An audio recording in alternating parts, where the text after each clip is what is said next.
Hello folks, welcome to another Darktable Landscapes video. In this one we're going to be taking a sunrise shot from Loch Ard in the Trossachs in Scotland and giving it some sunrise colour, removing a couple of distracting elements and generally improving the image. So let's get going. The first thing I'm going to do so I can see what I'm doing is pop exposure on.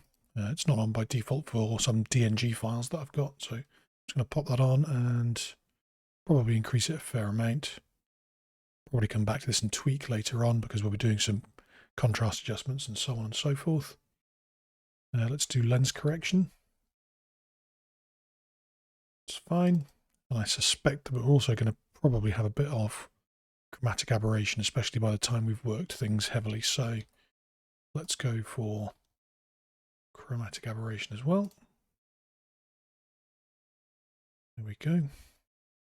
Now this was actually quite a pink sunrise, which the automatic white balance has kind of cancelled out. So let's go for, let's see what the auto does first of all. You can see that makes it quite dull. So I'm going to change the illuminant here to daylight.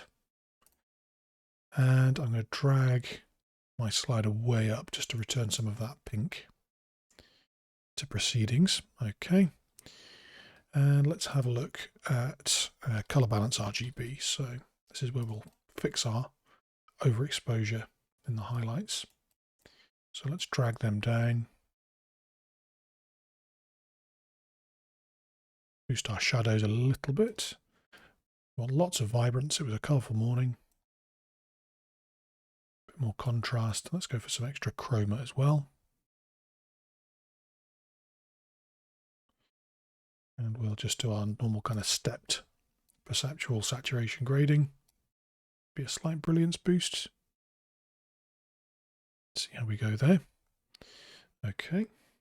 So I'd like to clone out these rocks. This one here down the bottom. They're just kind of distracting. I'd like to just leave this jetty just floating in this perfectly still loch. So let's go for the retouch tool. And we'll go for the path selection, which is this third one here. And we'll draw a rough shape. It doesn't have to be majorly precise. In fact, sometimes being too precise can make for obviously retouch results. So we just drag around the kind of the cloning source, if you like, and see what we get. Maybe a little more precise, having said that.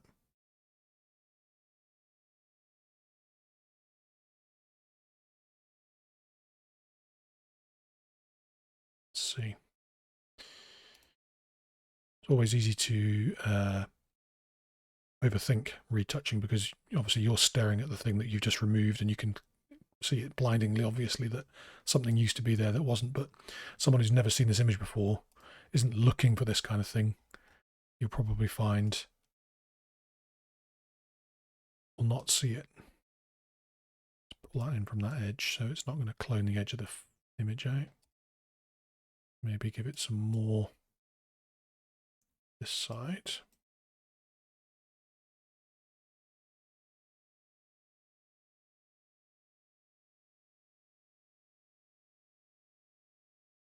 Hold selection a little bit smaller by rolling. We've chopped off the bottom of our rock there, so that's maybe not ideal. There we go, that's probably about right. So a little bit of playing around needed, but generally you can get decent results. That's not bad at all. Yeah, okay. Okay, so for this one, we'll meet the problem that we're on the edge of the photo, and you can see that I can't scroll up anymore to kind of get at it and work on it. So this is where we can make use of large canvas, and it's really actually the only use I've found for it so far. Just add about 15% to the bottom, change the color to black, and then you can see that when we zoom in we can scroll beyond the bottom of the actual photo itself.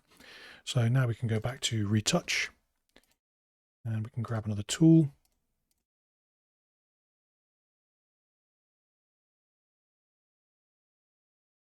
And then we can start playing around with this and seeing what we can get. It's not too bad. Let's shift and roll in just so we haven't got quite as much feather. Turn the preview off so we can see. Yeah, not too bad. We pull this side in.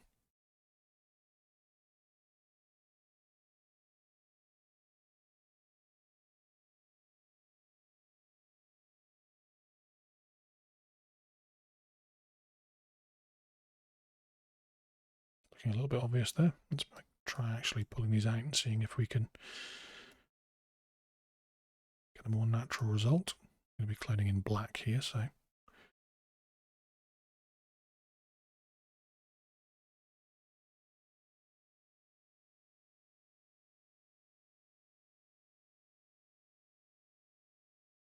let's turn the preview off and see what that looks like. And let's also now just turn off enlarge. So enlarge. Turn that back off and that adjustment just disappears, but our retouch is unaffected. So go back to retouch, turn that off. I think that's not bad. I don't think you really notice that if you weren't looking directly at it. This is also going to be darkened slightly by the vignette at the end, so I'm happy with that one. Let's go for that. I think what I would like to do is just add some more pink to the highlight. So let's go back to our color balance RGB. This time we'll go to the 4 ways tab here. And we can use this for kind of broad strokes split toning. So let's go for a pink, pinky purple, and just add, oops, a little 2 there. That's it. Not too much as ever. 1.3%, something like that. So you can see that color balance RGB is doing a lot of heavy lifting in this one. Let's grab tone equalizer for a little bit more contrast adjustment. So here we go.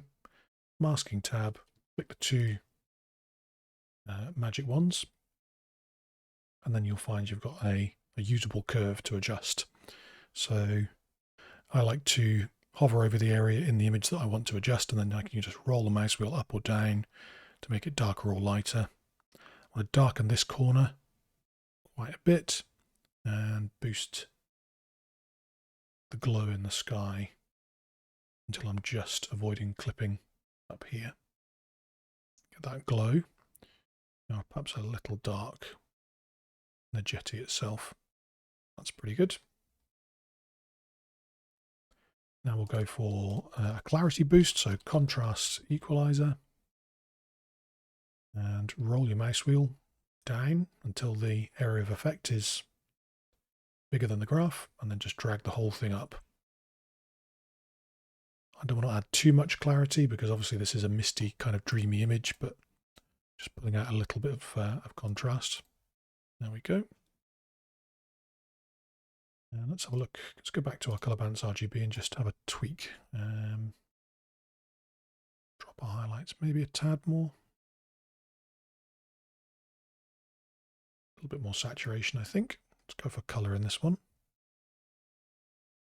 And could maybe actually clone out this bit of, if it's rebar or whether it's just a bit of weed or something that's sticking out from the jetty.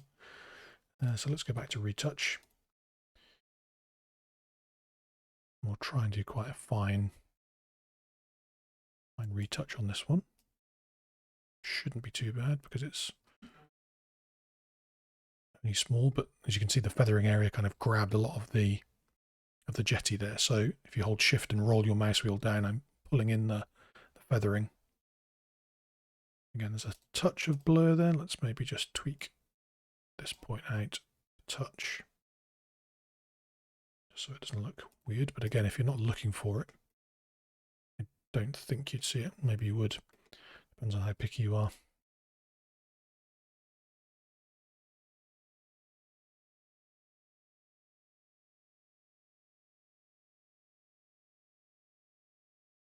Maybe just increase the feathering just, if I can grab the handle, just on this point here. That's made it worse. Let's pull it right back in. A bit of trial and error. The handles on these can be very tricky to grab. There we go. That's more like it.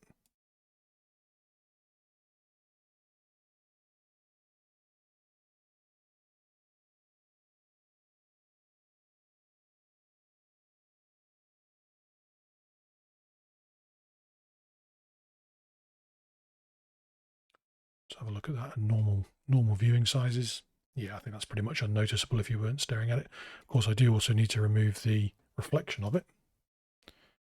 Let's do the same process again.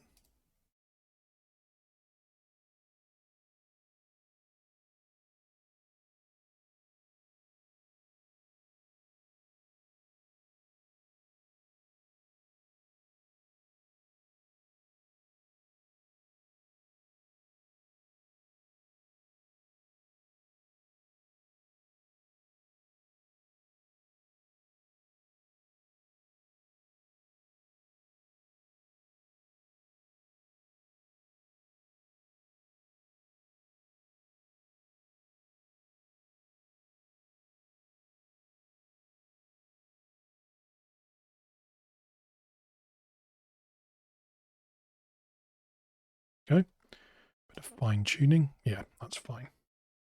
And let's go back to CBRGB again and just increase the shadows a touch.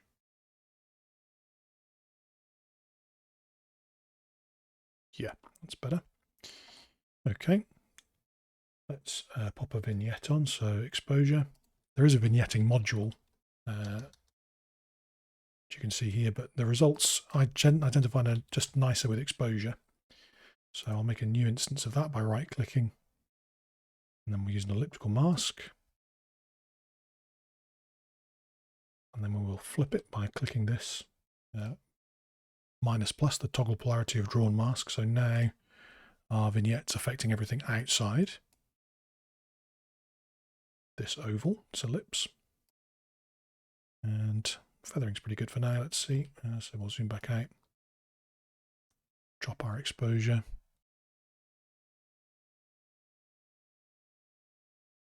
It's a little too much, I think. Let's give it some more feathering. So shift and roll.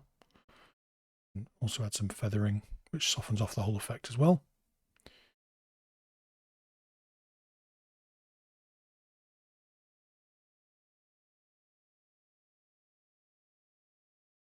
That's a bit better. Just rename this vignette, control click. And then finally we'll sharpen. So diffuse and sharpen. Right click for the presets. I'm going to first do demosaicing sharpening with no AA filter. And then right click to duplicate, or make a new instance rather, and then lens deblur soft. I don't want to go crazy with the sharpening in this one because there's not a great deal to sharpen. There we go. Okay, any final adjustments? I think we may just tweak the skew in sigmoid so that we're not going too dark in the shadows without blowing things here. Maybe lift the blacks for a little bit of fade.